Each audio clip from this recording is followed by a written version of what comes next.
हल्दी मेहंदी के दिन है आज, तो सब गीत गवाई। हमारा एक दिन खाली आज जेबो के नहीं कालो के कार्यक्रम बा, तो पूरा काल कर्मठ के गीत गाई।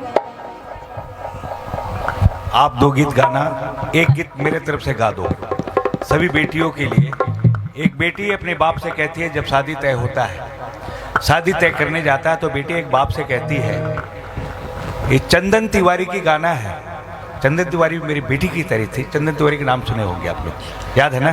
चंदन तिवारी के गाना है, याद तो नहीं है बोल ज़्यादा, लेकिन कहती है बेटी अपने बाप से, बाबूजी हो जन कटी है नीमुआ के पेड़,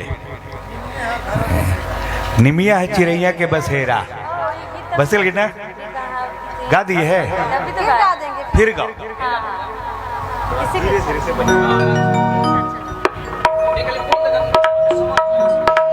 गीत खैर चाचा दी तो समझ गई बानी, हमरा लागत नहीं कि समझावे के आप लोग के जरूरत बा, लेकिन फिर भी एगो बेटी अपना पापा से कहत रही, जब एगो इसे काल दीदी के विदाई हो जाई और काली चल जी है नानका घरे, हमने ये कह जला अनका दुआर, तो चल जी है, तो वह लड़की अपना पिता से कहत रही कि निमिया के डाढ़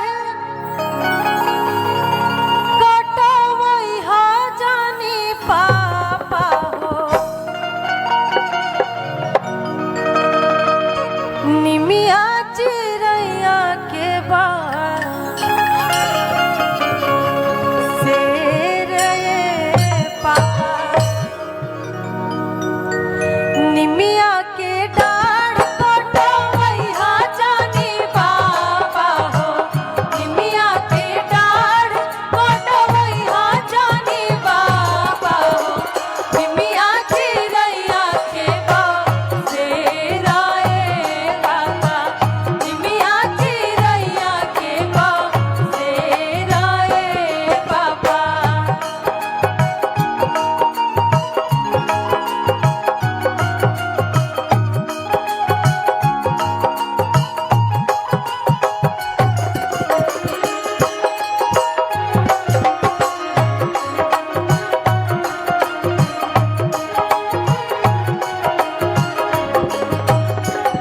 के कहता दीदी, कहते दीदी राव नाम का है?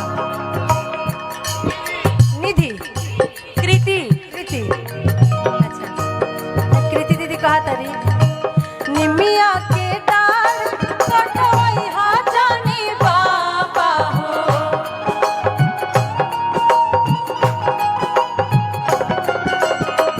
निमिया के डाढ़ कटवई हा जानी पापा हो, निमिया चिड़ैया के बाढ़ से राए पापा, निमिया चिड़ैया के बाढ़ से राए। काय कहतरी होत सवेरे पापा चिड़ैया उड़ी जाइए हो, होत सवेरे पापा चिड़ैया उड़ी जाइए हो, होत सवेरे पापा चिड़ैया उड़ी जाइए हो जाइए निमिया के लाए पापा, हो जाइए निमिया के लाए पापा।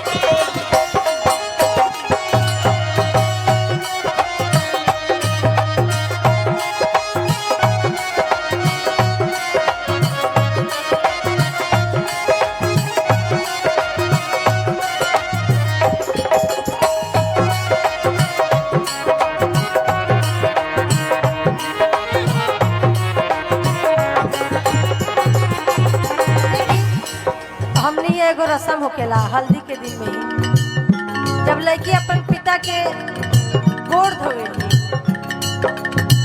लोटवा के पनिया ले ले निकले ले अपन बेटी,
जब ये बात लड़की सुने ले तो लड़किया कहती है कि ठीक बा पापा रुआ तो हमार विदाई कर दे, लेकिन जब हम चल जाए तो एगो होखेला जब पापा कहीं भी हमारो पापा बड़न कभी भी बाहर से आवेलन तो मम्मी से मांगे चाहना, लेकिन हमने से कहल के बेटा एक लोटा पानी दो। तो वह लड़किया कहतिया कि पापा हो के कारा से मंगाबा तू भरा लोटा पनिया। बाप रे गीत खुद गा के हमारे वहाँ खड़ा हो जाता के करी कहला तोहार पापा हो के कारा से मंगाबा तू भरा लोटा पनिया के करी कहला तोहार।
चाची जी कहाँ बनी?